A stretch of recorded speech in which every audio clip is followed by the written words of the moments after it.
Data sovereignty, what does it mean for Europe's citizens in terms of the economy, privacy and democracy?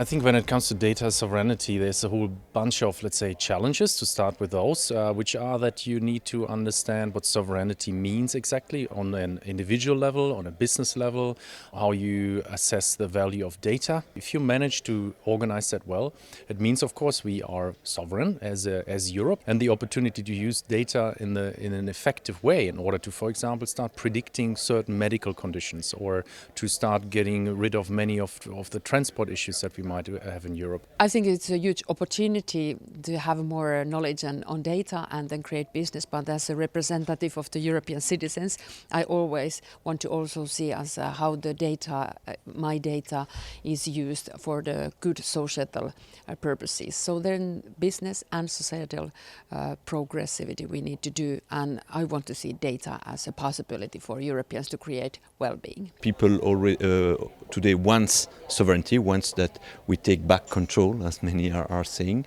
So one of the challenges is to achieve it, and I think that requires much more than just rule, because Europe is good at making rule, but that's not enough to gain sovereignty. You also have to have an industry, and so that is requiring a whole industrial policy, something that Europe is not always very good at, and so that is, the big test for this Commission. I think the biggest challenge is the mindset. Almost half of the companies don't have an idea what to do with their data. They don't see that we are actually living already in the digital and data-driven economy.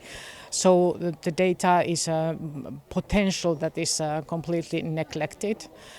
So we have to bring the awareness, but at the same time we have to allow those that are in the forefront to go forward. Data is sort of something that you start off with. The data is of course important, but the data in itself doesn't do anything. AI is essentially the engine. It does something with that data. It's a data-driven solution, not only AI solutions, but algorithmic solutions to certain questions. And those algorithmic solutions or these modeled solutions that come from artificial intelligence, they will need to be built in part on the data, but they will also be shaped by, for example, the value that the country or the continent or the business is representing. So the values that the company wishes the AI to do with the data is something that becomes extremely important, equally important to the data that you are using. We have to implement GDPR in a way that it push for innovation on the one hand and control by the individual on the personal data on the other hand. So those are two objectives which may be in tension sometimes, but which can be also complementary. If I take, for instance, the data portability rule, very few people are aware of it, very few people, even if they are aware of it, use it because there are technical issues and so on. So clearly we have to, authorities have to push for those kind of data portability to make it easier than it is today. EU has an enormous potential to be the value-driven data economy market, and I think the European tradition also brings a good kind of a route for taking AI and new technologies forward.